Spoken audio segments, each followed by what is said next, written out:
আপনার জীবন কোন রঙে রাঙানো? দুনিয়ার রঙে নাকি আল্লাহর রঙে? আল্লাহ নিজে বলেন তার পবিত্র কালামে, সিবগাতাল্লাহি ওয়ামান আহসানু মিনাল্লাহি সিবগাতান ওয়া নাহনু লাহু আবিদুন।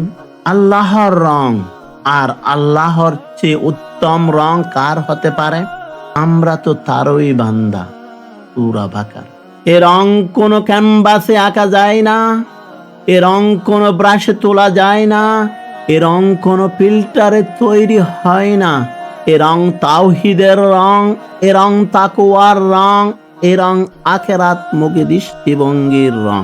তুমি যখন আল্লাহর রঙে রাঙাও, তোমার চোখ আল্লাহকে খুঁজে, তোমার ভাষার দুয়ার রূপ নেয়, তোমার হৃদয় জিকিরে ভিজে যায়, আর তোমার জীবন হয়ে ওঠে আল্লাহমুখী।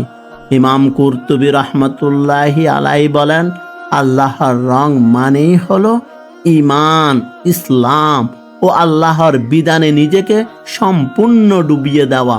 অথচ আজ আমরা কত রঙে বিভ্রান্ত। রাজনীতির রং, সংস্কৃতির রং, খ্যাতির রং, টেন্ডারের রং, সব রং ক্ষণস্থায়ী, কিন্তু আল্লাহর রং চিরস্থায়ী। যে একবার এ রঙে রাঙে সে আর দুনিয়ার রঙে তৃপ্ত হতে পারে না। বিজ্ঞান আজ ইঙ্গিত দেয় মানুষের মন ও চেতনা এক বিশেষ ফ্রিকোয়েন্সিতে কাজ করে। যখন কেউ নিয়মিত নামাজ পড়ে, কোরআনের সাথে যুক্ত থাকে, তাকওয়ার পথে চলে, তার মস্তিষ্ক মনোজগৎ আল্লাহমুখী হয়ে যায়।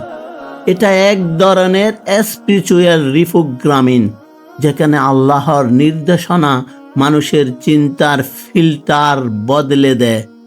আধুনিক মনোবিজ্ঞানের ভাষায় এটাই কনগ্রেটিভ রিরাইটিং, আর ইমানের ভাষায় এটাই আল্লাহর রঙে রাঙানো। মানুষের শরীরে আছে ডিএনএ, যা তার বৈশিষ্ট্য নির্ধারণ করে, কিন্তু আত্মারও আছে এক রঙিন জিন।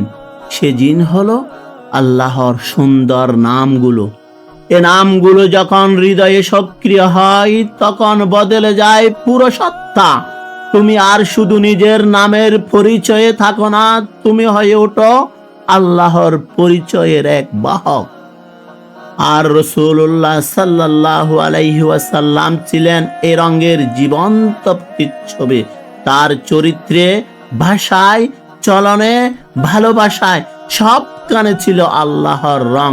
এমনকি তার শত্রুরাও বলতো, সে কখনো মিথ্যা বলে না, সে কখনো বিশ্বাসঘাতকতা করে না। এটাই আল্লাহর রং, যা অন্ধকারে আলো ছড়ায়। তুমিও আলোতে চলে এসো।